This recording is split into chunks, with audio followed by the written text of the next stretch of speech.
if you really look at the list, actually some gaps really do jump out.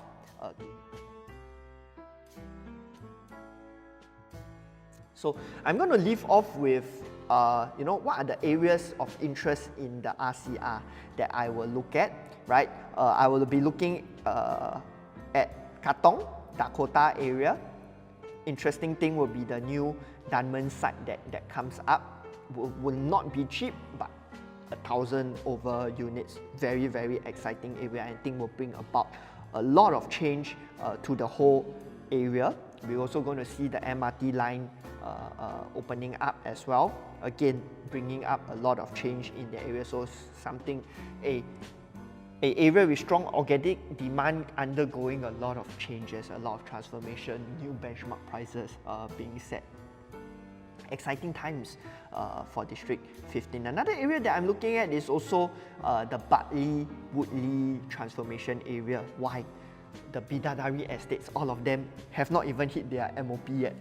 You just go and calculate how many houses going to be there. I believe it's like 20 to 30,000 units. You know, just 10% of them upgrade. That's a lot of money that's going to flow out from that area, and you'll be looking to buy somewhere around there.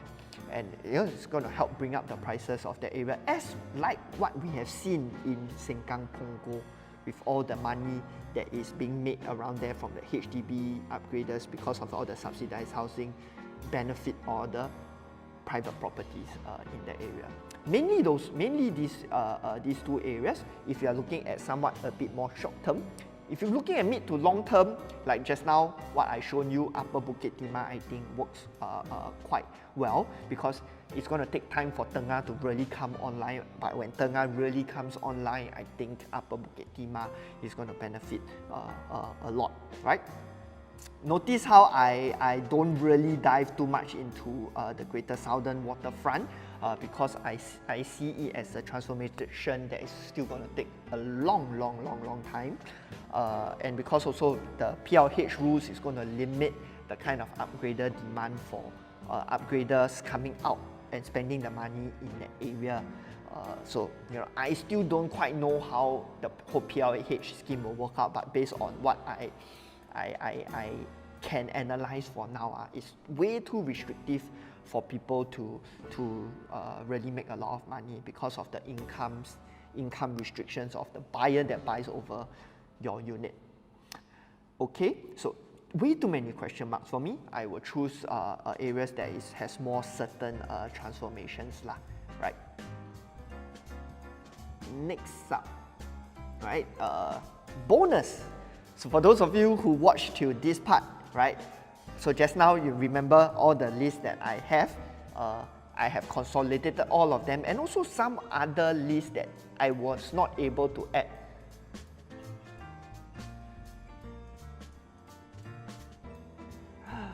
Oops, I apologize.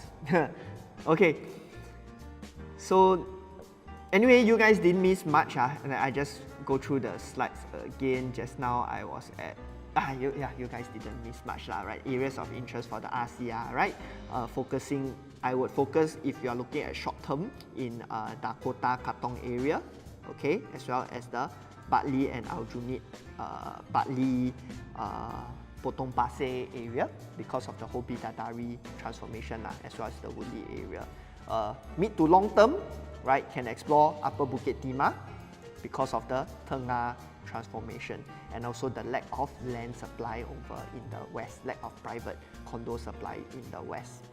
Okay, Queenstown also is quite interesting because we also have all your Dawson units, right, all your Queenstown HDBs, as well as Ghim Moh HDBs. Okay, not so certain about the Greater Southern waterfront because way too many question marks over there for me lah. Okay, and then so last one, right, is the bonus. There are some of the properties I couldn't include, right, didn't have sufficient time to include in here. But if you are looking for a property in the RCR, you want to know what are the ones with strong track record, I have consolidated the list, right? Just drop me a text happy to send it to you, and then, you know, if you want, we can even have a chat about, you know, what are some of the points for those properties, and can you replicate those points if you really do buy into them. Because profitable properties, right, there's always two sides to the coin. Some people will say, then, you know, oh, I need to pay the owner so much profit. Is it worthwhile? Is it worthwhile paying? And also, you know, if you really look at the lease, actually some gaps really do jump out to you. For example, the whole with the sea view. Just now you remember the District 15 slide with the sea view really stretching resale prices over in District 15 Amber area to 2,200 PSF. How is that going to work out for the new launches in the area, the other resale properties in that area, right? So spotting all those gaps, which is really why it has gotten me, you know, genuinely quite excited with the whole District 15 area, an area that previously I had a bit of questions. Now the camera is down, so I apologize for all the technical difficulties. Then let's just do podcast style, right? Until the camera comes back. So what are some of the, you know, the deeper questions to ask? So earlier in the presentation, you know, we talked about some of the questions to ask if you are looking for profitable properties, right? Should it be freehold or 99? Does development size matter? But let me put to you some of the higher level questions that you should ask yourselves, right? Do you understand how profits are made, right? Do you, right? Are you aware of the shifting trends? What are buyers in the market today looking for, right? Referring to the case studies, comparing Skyview at Jadescape, remember, right? Why has Terrain outperformed the other freehold developments in the Upper Bukit Timah area, right? Why Seaview outperformed One Amber and the Esta, right? What does this tell us about buyers' preferences today, and what are some of the shifting trends? Okay, what does the market want, right? So I believe all this, right, once you have a clearer grasp and you are able to answer these questions well, you will have more confidence to pick out some of these profitable developments, okay? And so this is something that I came up with quite recently, because I noticed a lot of people being stuck in actually finding and making their move for their property purchases.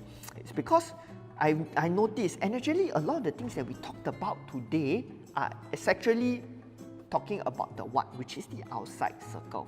And also learned this because I read the book starting with Always Start With Why. I thought it's a super duper interesting book, and it's something that we can apply to everything that we do. So it's because a lot of the times people, they come from the outside in, they start with, you know, what to buy, right? And then go and view and then get themselves a lot. Oh, we are back. View and then get tired and then get lost and get confused, right? Which is why, you know, how we structure.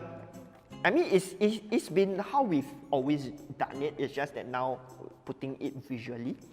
Instead, right, try and start from the inside, starting with the why. Why are you doing this?